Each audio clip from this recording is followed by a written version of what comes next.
पति पत्नी की रोमांटिक कहानियाँ। इस दुनिया में लोग सबसे ज्यादा प्यार अपनी पत्नी से करते हैं और पुरुष अपने पत्नियों से बहुत ज्यादा प्यार करती है, क्योंकि दोनों का जीवन की प्रकृति में से जुड़ा हुआ रहता है। ये दोनों एक दूसरे के बिना एक दिन तो क्या एक घंटे भी नहीं रह सकते हैं।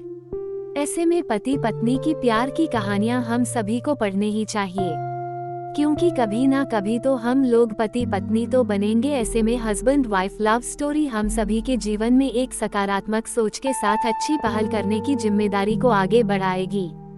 देव नाम का व्यक्ति की शादी अरेंज मैरिज के तौर पर शालिनी से हुआ था। दोनों की शादी अरेंज मैरिज होने के कारण वे दोनों एक दूसरे को पहले से नहीं जानते थे।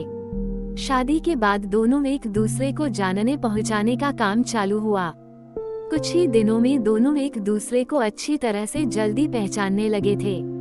जब दोनों में अच्छी तरह से पहचान हुआ, दोनों एक दूसरे को समझने लगे थे, तो देव को लग रहा था कि उसे एक बेहतर ही पत्नी मिली है, क्योंकि उसे पूरी तरह से समझने के बाद उसे समझ में आ गया था कि लव मैरिज करना कोई जरूरी नहीं है, अरेंज मैरिज में भी अच्छी पत्नी मिल जाती है। दोनों की नई नई शादी हुई थी, इसी कारण से दोनों एक दूसरे को अच्छी तरह से समय देते थे। उसके बाद दोनों एक दूसरे के काम में हाथ बटाया करते थे। पति पत्नी दोनों में खूब ज्यादा प्यार होने लगा था। अब उसकी पत्नी भी देव को समझ गया था और उसे किसी भी प्रकार का कोई काम या किसी प्रकार की कोई सामान जरूरत पड़ने से पहले ही उसकी पत्नी उसे के सामने हाजिर कर देते थे। एक दिन देव अपने दोस्त को सूरज को अपने घर दावत पर बुलाया था। देव और शालिनी के प्यार देखकर सूरज बोल उठाकर, तुमने तो अरेंज मैरिज की है, लेकिन तुम्हारी पत्नी बहुत अच्छी है, तुम्हारा बहुत ज्यादा ख्याल रखती है और तुम दोनों भी अच्छी तरह से अपना काम कर रहे हो।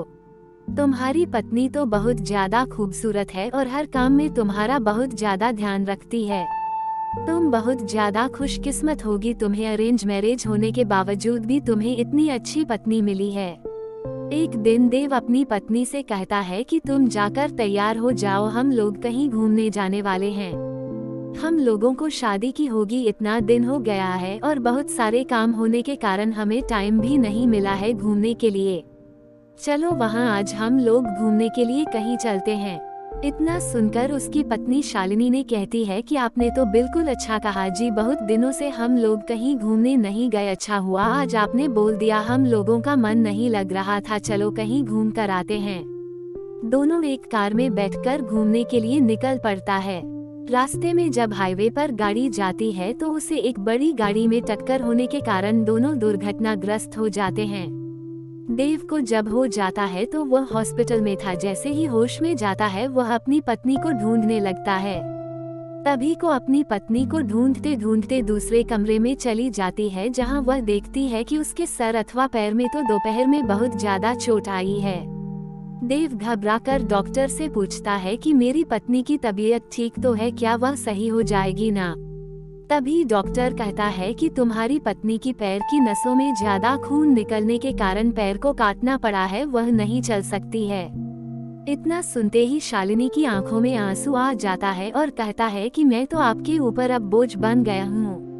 उसके बाद देव कहता है कि ऐसा कोई बात नहीं है, इतने दिनों से तुमने मेरा ख्याल रखा था, अब मेरा फर्ज बनता है कि मैं भी तुम्हारा ख्याल रखूंगा।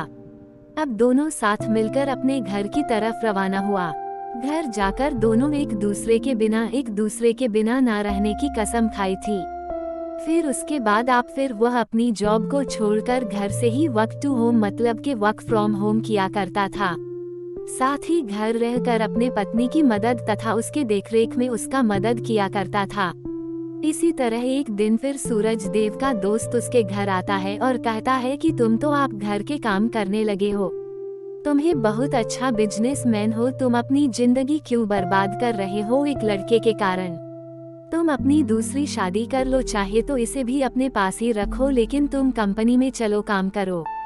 इसके बाद देव कहता है कि मेरी पत्नी से बढ़कर मेरी जिंदगी में कुछ भी नहीं है, मैं उसकी देखभाल हमेशा करूंगा और करता ही रहूंगा, क्योंकि हमेशा से ही मुझसे प्रेम करती थी और हमेशा से ही हम लोग पति पत्नी आपस में प्रेम करते रहेंगे। फिर वह अपने दोस्त को कहता है कि तुमने एक बार आया था और मुझसे कहा कि तुम्हारी पत्नी बहुत अच्छी है, तुम बहुत खुशकिस्मत होगी, तुम्हें ऐसी पत्नी मिली है। फिर आज क्या बात है, क्या तुम इस प्रकार के बाद मेरी पत्नी के लिए उपयोग कर रहे हो? आखिरकार जितना दिन उसने मेरी मदद की है, मेरा भी फर्ज बनता है कि मैं उसे जिंदगी भर मदद करता रहूंगा। इतना सुनते ही पीछे से उसकी पत्नी भगवान से प्रार्थना करती रहती है कि भगवान, आपने मुझे इतना अच्छा पति दिया है कि मैं इसका शुक्रिया कैसे अदा करूंगी। और वह सदा के लिए एक दूसरे से प्रेम करते रहे और अपनी जिंदगी को आगे बनाते रहे। इसलिए मेरा मानना है कि पत्नी चाहे जैसे भी हो, उसे कभी नहीं छोड़नी चाहिए। और पत्नी को कोई तकलीफ होती है तो उसका साथ देना चाहिए, ना कि उसके साथ छोड़ना चाहिए। आज के इस husband wife love story Hindi में हम लोग पति पत्नी के प्यार की रोमांटिक कहानी के बारे में सुन रहे थे। उम्मीद होगा कि आप सभी लोगों को हमारी तरफ से जारी किया गया husband wife love story in Hindi कहानियाँ को पसंद आई होगी।